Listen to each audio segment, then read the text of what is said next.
जी, त पाण फॉर्मली जेको आहे त हाणे क्लास शुरू कयूं था। अॼु बिल्कुलु पहिरियों क्लास आहे। ओरिएंटेशन जेको क्लास आहे हुन में असां डिस्कस कंदासूं। त पाण सिंधी जेको सब्जेक्ट आहे, जेको कोर्स आहे 100 मार्क्स जो स्पेशली फॉर द सीएसएस। त असां उनखे कीअं जेको आहे त कवर कंदासीं। हाणे ॾिसो, पहिरीं त सिंधी जो जेको असांजो सिलेबस आहे न, उनखे मां कुझु हिसनि में विरहाईंदी आहियां, जीअं तव्हांखे उनखे तयारु करण में जेको आहे त आसानी थिए। ठीकु आहे। हाणे उन्हनि में असां जेको आहे त उन्हनि खे कीअं हिसनि में विरहाईंदासूं।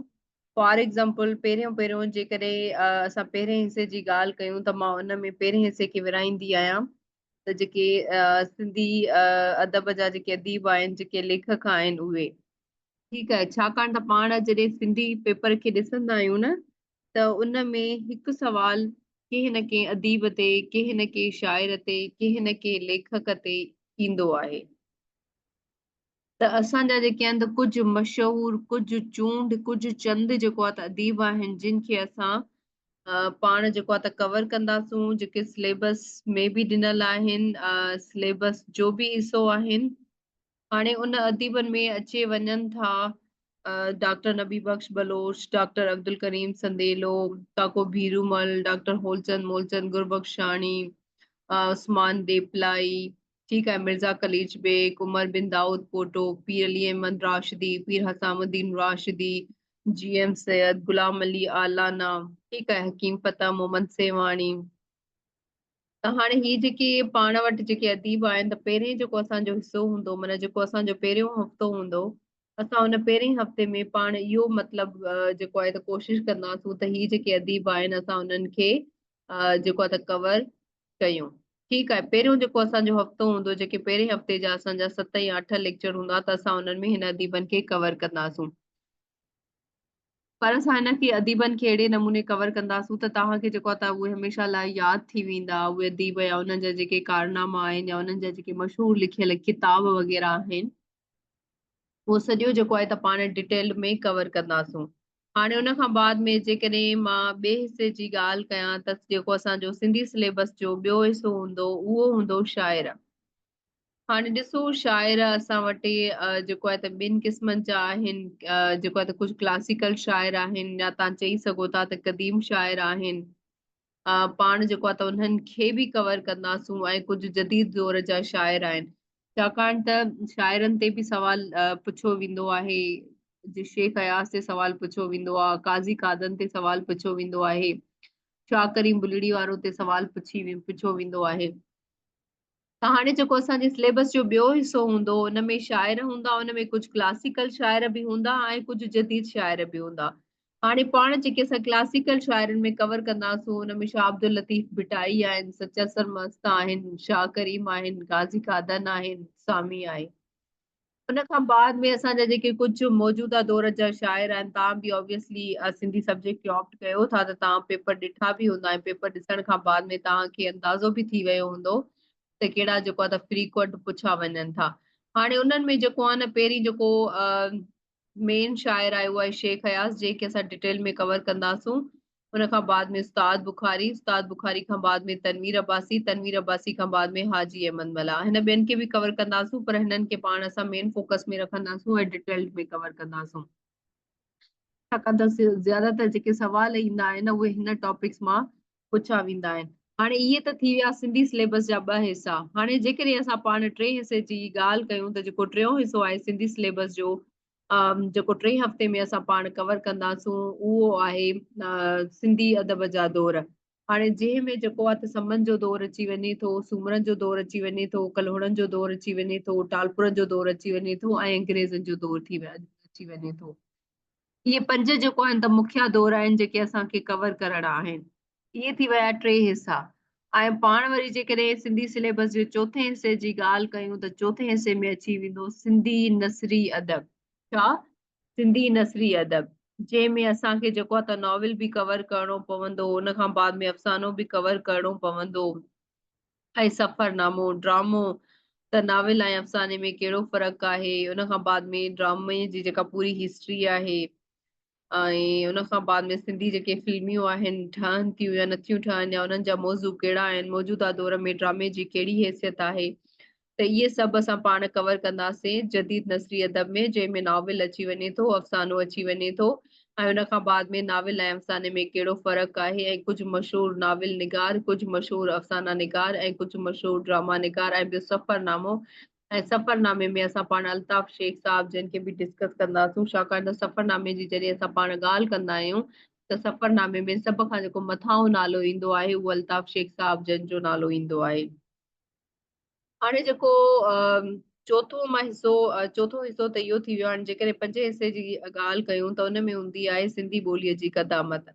हाणे पाण असांखे हिन टॉपिक खे बिल्कुलु बि नाहे छॾिणो आहे, हिनखे सुठे नमूने प्रिपेयर करिणो आहे, छाकाणि त ही उहो मौज़ू आहे जंहिं ते तव्हांखे हर साल में कोई न कोई सुवाल नज़र ईंदो। हाणे हिन में पाण जेको आहे न असां पढ़ंदासूं सिंधी ॿोलीअ जी बुनियाद बाबति नज़रिया, सिंधी ॿोलीअ जे पाणनि बाबति या हुनजी इब्तिदा बाबति नज़रिया। हाणे कुझु आलिम आहिनि जिन में सिराजुल हक़ आहे, डॉक्टर अब्दुल मजीद मेमण आहे, डॉक्टर गुलाम नबी बख्श आहे, गुलाम अली आलाना साहब आहिनि। इन्हनि कुझु सिंधी ॿोलीअ बाबति जेको आहे त नज़रिया पेश कया आहिनि। त सिंधी ॿोलीअ जी शुरूआति कीअं थी, किथां थी ऐं सिंधी ॿोली कहिड़ी ॿोलीअ सां जेको आहे त मिले थी पई। त उहे नज़रियनि खे असां पाण डिस्कस कंदासूं। डिस्कस करण खां बाद में असां ॾिसंदासूं त हिन सभिनी नज़रियनि मां कहिड़ो नज़रियो आहे जेको असांखे वधीक मुस्तंद नज़रियो लॻे थो, मतिलबु जंहिं मां असां वधीक कन्विंस थियूं था त भई ठीकु आहे, हीउ जेको नज़रियो आहे इहो नज़रियो सही आहे। ऐं उहो नज़रियो असां जेकॾहिं असां उनखे सपोर्ट कंदासूं त उन सपोर्ट करण लाइ बि असां वटि कुझु सॉलिड जेके वैलिड आर्ग्यूमेंट्स हुजनि उहे बि हुअणु ज़रूरी आहिनि, त असां जेकॾहिं कंहिं बि आलिम जे नज़रिए खे सपोर्ट कयूं था। त इहो जेको टॉपिक अची वञे थो सिंधी ॿोलीअ जी क़दामत वारे हिसे में अची वञे थो। हाणे इन मां जेको सवाल पुछो वेंदो आहे, त सवाल जेको पुछो वेंदो आहे न उहो कॾहिं कॾहिं के हिक आलिम ते पुछो वेंदो आहे, त जेको डॉक्टर नबी बख्श बलोच आहे उन्हनि जी सिंधी ॿोलीअ जे बुनियाद बाबति जेको नज़रियो आहे उन ते जेको आहे त नोट लिखो या बहस कयो या उन नज़रिए खे खणी लिखंदा आहिनि त तव्हां उन ते कहिड़ी तव्हांजी राय आहे। या वरी कॾहिं कॾहिं सवाल इहो पुछो वेंदो आहे त ओवरऑल जेके आलिमनि जा नज़रिया आहिनि उहे डिस्कस कयो, हुन खां बाद में तव्हांखे वधीक कहिड़ो मुस्तंद नज़रियो लॻे थो। ठीकु आहे इहो। ऐं उन खां बाद में ॿियो असांजो जेको अहम टॉपिक आहे उहो आहे सिंधी ॿोलीअ जा अहम लहजा। ठीकु आहे। हाणे सिंधी ॿोलीअ जा अहम लहजा त इन तां बि सवाल ईंदो आहे, स्पेशली जेके तव्हां CSS में सिंधी सब्जेक्ट खे ऑप्ट कयो था त ऑब्वियसली तव्हां PCS में बि अपीयर थींदा। त PCS जे या त जनरल सिंधी पेपर में या वरी Sindhi literature if you are going to opt Sindhi as optional subject in PMS, त उन में सिंधी ॿोलीअ जा जेके लहजा हूंदा उन्हनि ते सवाल तव्हांखे नज़र ईंदो ई ईंदो, छाकाणि सिंधी ॿोलीअ जा मुख़्तलिफ़ लहजा आहिनि। जेकॾहिं तव्हां हिक हद पार करे ॿिए हद तां वेंदो त जोग्राफिकल तव्हांखे जेके लहजा आहिनि उहे थोरा मुख़्तलिफ़ ऐं उन्हनि में थोरी जेको आहे चेंज नज़र ईंदी। जीअं ॾिसो हिकिड़ो उतरादी लहजो आहे, जे लाड़काणे ऐं शिकारपुर वारनि जी जेका ॿोली हूंदी आहे उहा चेंज हूंदी आहे। उन खां बाद में लाड़ी लहजो आहे, विचोलो लहजो आहे, मयारी लहजो आहे, ठीकु आहे, थरी लहजो आहे।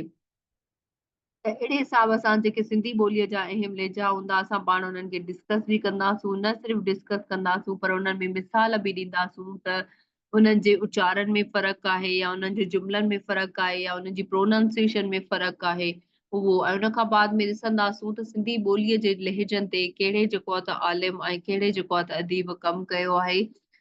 जीअं सिंधी ॿोलीअ जे जेको लहजनि ते कमु थियल आहे उहो डॉक्टर गुलाम अली आलाना जो थियल आहे, ऐं जेका सिंधी सूतियात आहे उन ते बि गुलाम अली आलाना साहब जो कमु थियल आहे।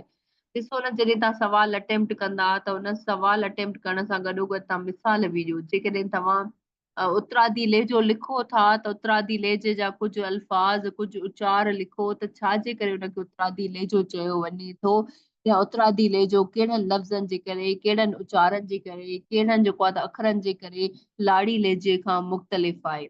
न सिर्फ़ु तव्हां इहे मिसाल कोट कयो पर मिसाल कोट करण सां गॾोगॾु तव्हांखे कुझु आलिमनि खे बि कोट करणो हूंदो आहे। जीअं पाण पाकिस्तान अफेयर में, करंट अफेयर में, IR में जेको आहे रेफरेंसिस ॾींदा आहियूं, अहिड़ी तरीक़े सां सिंधी पेपर में बि तव्हां रेफरेंसिस ॾींदा त तव्हांखे मार्क्स मिलंदियूं। हाणे जिते सिंधी ॿोलीअ जा लहजा हुजनि ऐं तव्हां डॉक्टर गुलाम अली आलाना जे किताब जो ज़िक्र न कयो या सूतियात जो ज़िक्र न कयो त ऑब्वियसली हीअं ई लॻंदो त तव्हां सिंधीअ खे सही नमूने प्रिपेयर कोन्हे कयो। त अहिड़े ई तरीक़े सां ॿियो असांजो टॉपिक आहे सिंधी लोक अदब, हिनखे बि असांखे प्रिपेयर करिणो आहे। पर मज़े जी ॻाल्हि इहा आहे त जॾहिं तव्हां पाण अदीब पढ़ंदा न त तव्हांजो ही टॉपिक्स ऑटोमेटिकली कवर थींदा वेंदा, पर पाण वरी एंड में हिननि खे ॿीहर बि कवर कंदासूं। जीअं ॾिसो जॾहिं पाण अदीब गुलाम अली अलाना खे पढ़ंदासूं त ऑब्वियसली तव्हांजो ही टॉपिक त उते कवर थी वेंदो। पर असांखे डिटेल्ड में अगेन इहो topic as a separate topic पढ़णो आहे because it is the main part of syllabus. उन खां बाद में ॿियो टॉपिक आहे सिंधी लोक अदब। हाणे जेको सिंधी लोक अदब आहे न, न सिर्फ़ इहो सीएसएस में पुछियो वेंदो आहे, पर उन सां गॾोगॾु इहो पीसीएस में बि पुछियो वेंदो आहे।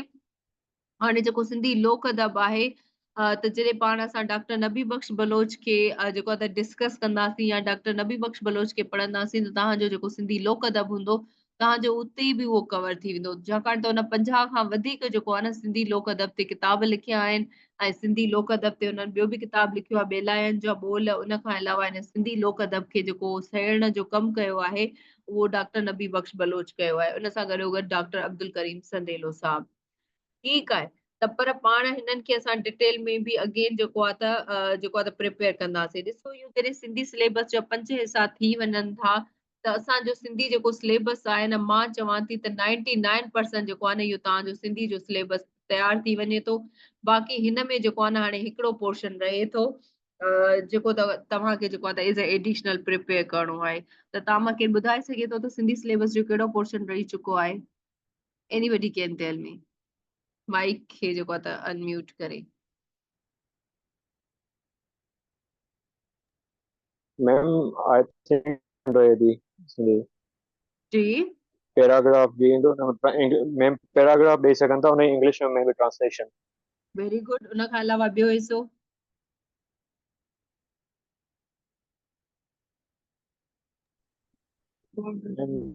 एज फार एज मूंखे हाली फ़िलहाल एतिरी ख़बर आहे वधीक डिटेल। जी बिल्कुलु मैम तव्हां ॿियो सही पार्ट हिन चयो। हा हा हा हा मैम ॿियो हिन सब्जेक्ट जो पार्ट जेको आहे एमसीक्यूज़ थी सघनि था। उहो त ठीकु आहे न, सिलेबस जो मां पार्ट पुछां थी न त सिलेबस में जेके शयूं ॾिनल हुजनि जेके मां डिस्कस न कयूं हुजनि। चलो ठीकु आहे, मां सिलेबस खे जेको आहे त हेठि मैम ॿियो मैम आई थिंक ग्रामर भी अची सके थी सिंधी ग्रामर में भी इट्स न न सिंपल। उहा पीसीएस में ईंदी आहे, सीएसएस में कोन पुछंदा आहिनि न सिंधी ग्रामर। चलो हाणे तव्हांखे ख़बर पइजी वई त मां छाजे बारे में ॻाल्हायां पई।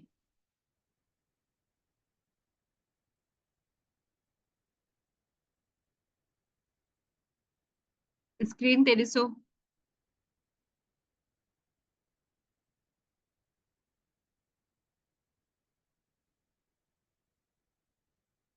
न ख़बर न पइजी वई? ॾिसो न, जीअं बासित चयो उन्हनि बिल्कुलु सही चयो त मैडम जेको आहे पैसेज जो सवाल मिलियल हूंदो आहे जंहिंमें अंग्रेज़ी जो पैसेज हूंदो आहे हुनखे सिंधी में तर्जुमो करणो हूंदो आहे ऐं सिंधी वारो तर्जुमो जेको आहे त हुनखे अंग्रेज़ी में ट्रांसलेट करणो पवंदो आहे। पर हुन सां गॾोगॾु तव्हां नोट कयो आहे त सीएसएस 2023 खां बाद में जेके सवाल अचनि था त उन्हनि में जेकॾहिं ड्रामे ते सवाल आहे त कोई पर्टिकुलर ड्रामो ॾेई था वञनि। लाइक जेकॾहिं ड्रामे जी इर्तिकाई जाइज़ो हुननि पुछो आहे त उन्हनि खां बाद में पुछो आहे उन्हनि त ड्रामे काकमाल ते ज़िक्र कयो। जेकॾहिं पाण वरी जेको आहे त नाविल ते सवाल ॾियनि था त कोई बि स्पेसिफिक जेको नॉविल आहे उहो कोट करे चवनि था त मां हिन नाविल ते बेस मुबाहिज़ो कयो। जेकॾहिं अफ़साने ते सवाल ॾींदा त कोई अफ़सानो ॾियनि था पिया।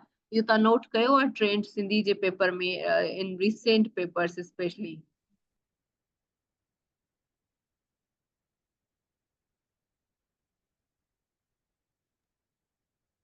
मैम काइंडली इनके जी जी मां रिपीट कयां थी। मां इहो पई चयमि त ॾिसो न, जॾहिं सिंधी जा तव्हां पेपर ॾिसंदव न 2023 जो या 24 जो या 24 जो, ठीकु आहे, त उनमें सिंधी जो जेको पेपर आहे न, जेके सवाल आहिनि न स्पेशली जे फॉर एग्जाम्पल 2024 में सवाल आयल आहे त सिंधी जेको ड्रामो आहे उनजो इर्तिकाई जाइज़ो पुछनि था। पर उन्हनि सां गॾोगॾु हुननि जेको आहे त हिकु स्पेसिफिक ड्रामो ॾिनो आहे त ड्रामे काक महल ते बहस मुबाहिज़ो करियो। हाणे असां ड्रामो त पढ़ियोसीं त ॿार ड्रामो छा हूंदो आहे, ड्रामा घणनि क़िस्मनि जा हूंदा आहिनि, ड्रामे जी पहिरीं तारीख़, ॿियो दौर, टियों दौर, चोथों दौर, मौजूदा दौर। पर पाण त काकमल त पढ़ियो ई कोन। त हाणे जॾहिं असां सिंधी नसरी अदब कवर कयो, उन में ड्रामे खे कवर कयोसीं, पर असांजो सवाल त हथनि मां हलियो वियो। रीज़न, असांखे सवाल जो पहिरियों पार्ट अचे थो पियो, ऐं जेको ॿियो पार्ट आहे जंहिंमें काकमल ड्रामे ते लिखिणो आहे, असांखे त उहो पार्ट अचे ई कोन थो पियो। असां पाण उहो कवर ई कोन कयो। त ऑब्वियसली जॾहिं असां उहो सवाल अटेम्प्ट कंदासीं ऐं उनजो हिकु हिसो हल कंदासूं, त असांखे मार्कूं बि त 10 मां मिलंदियूं। त 10 मां घणियूं मार्कूं मिलंदियूं? 7 बि ॾेई सघे थो, 6 बि ॾेई सघे थो, 5 बि ॾेई सघे थो, 8 बि ॾेई सघे थो, 9 बि ॾेई सघे थो। पर इन खां बहितर हूंदो त असां उहो जॾहिं फुल ॿई हिसा सवालनि जा कंदासूं, त ऑब्वियसली असांखे जेके मार्कूं मिलंदियूं उहे 20 मां मिलंदियूं, चाहे पोइ 12 मिलंदियूं हुजनि, 13 मिलंदियूं हुजनि, 14 मिलंदियूं हुजनि या 15 मिलंदियूं हुजनि। सम्झ में आयो?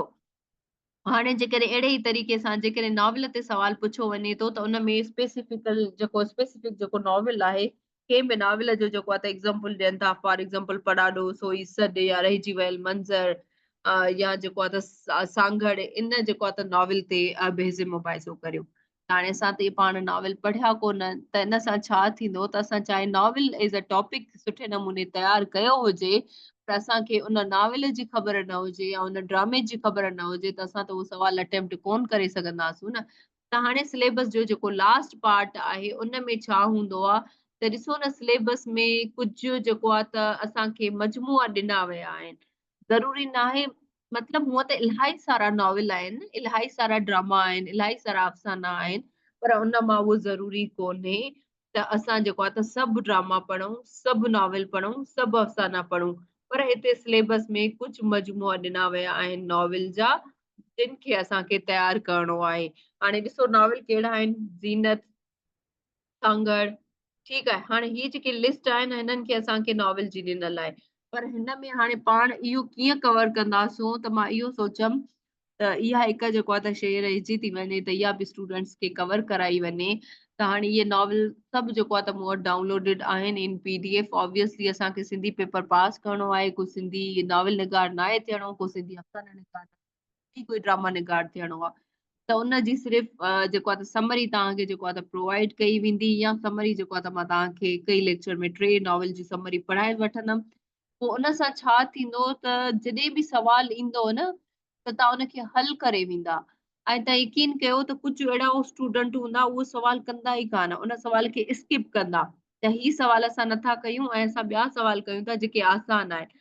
पर उहो स्टूडेंट जेको उहो सवाल करे थो, उनखे इहो ख़बर बि आहे त जेको सांगड़ नॉवल आहे उहो हिकु तारीख़ी नॉवल आहे, उहो मोहम्मद उस्मान डिपलाई लिखियो आहे, उहो हुर तहरीक जे बारे में आहे, ऐं उनजी समरी पढ़ियल हूंदी, त ऑब्वियसली उहो ॿिया सवाल अटेम्प्ट कंदो, उनजो मवाद बि सुठो हूंदो, त उनजूं जेके मार्क्स हूंदियूं उहे सुठियूं मार्क्स हूंदियूं। त मुंहिंजी इहा ई स्ट्रेटेजी हूंदी हुई। तॾहिं मुंहिंजो जेको आहे त 2020 में बि 75 मार्कूं हुयूं, 2021 में बि ऐं 2023 में बि। छाकाणि ॾिसो न, इहे जेके ईज़ी सवाल हूंदा आहिनि उहो त हर कोई कंदो आहे। मिर्ज़ा कलीश बेग ते अची वियो, नबी बख्श बलोच ते अची वियो। पर जॾहिं तव्हां थोरा अहिड़ा सवाल कंदा जेके घटि ॿार कनि था, ऐं उन्हनि में तव्हांजो मवाद बि बिल्कुलु सही हूंदो, मां ईअं कोन थी चवां त उहे तव्हांखे सवाल न ईंदा हुजनि ऐं ॾुखिया हुजनि तव्हां हल कयो, न, उहे सवाल तव्हांखे ईंदा हुजनि। पर इहे सवाल तॾहिं तव्हांखे ईंदा जॾहिं तव्हां सिलेबस खे, जीअं मां तव्हांखे सम्झायां थी, तव्हां उन हिसाब सां प्रिपेयर कंदा, त उहे जेके सवाल हूंदा तव्हां खां जेको आहे त हल बि थी वेंदा, ऐं तव्हांखे जेको आहे त मार्क्स बि मिलंदियूं ऐं सुठा नंबर बि मिलंदा। हाणे इहा हुया नॉवल। नॉवल खां बाद में जेको आहे त अफ़साननि जी बि असांखे समरी पढ़णी आहे, पर अफ़साननि खां वधीक जेको सवाल अचनि था उहो नॉवल ते अचे थो, ऐं नॉवल सां गॾो गॾु ॿियो जेको आहे त सवाल अचे थो ड्रामे ते। ठीकु आहे। हाणे जेकॾहिं असां ड्रामा ॾिसूं त ड्रामा जा बि कुझु मजमूआ आहिनि, जिन में जेको आहे त लैला मजनू आहे, हुस्ना दिलदार आहे, शहज़ादो बहराम आहे, ठीकु आहे, बदनसीब थरी आहे, काकमल आहे, आख़िरी रात आहे।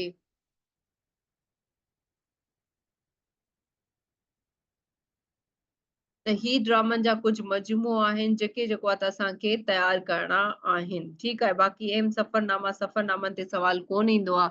त इहे हुया 5 या 6 हिसा सिंधी सिलेबस जा।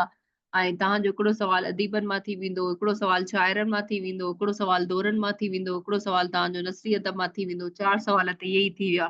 बल्कि हिकिड़ो सवाल त तव्हांखे ट्रांसलेशन जो करणो हूंदो आहे, बाक़ी तव्हां वटि चॉइस बचंदी आहे, 3 सवाल आहिनि, तव्हांखे 3 सवाल करणा हूंदा आहिनि। त जेकॾहिं तव्हां 3 सवाल हिकु सवाल मतिलबु 8 पेजनि जो या 10 पेजनि जो कयो था, हुन में रेफरेंसिस बि एड कयो था, हुननि में शाइरी बि एड कयो था, हुन में किताबनि जा नाला बि एड कयो था, ऐं त सवाल बि अहिड़ा था कयो जेके घटि ॿार अटेम्प्ट कंदा, त ऑब्वियसली मां तव्हांखे गारंटी ॾेई सघां थी त तव्हांजो 70+ न बल्कि 80+ मार्क्स ईंदियूं।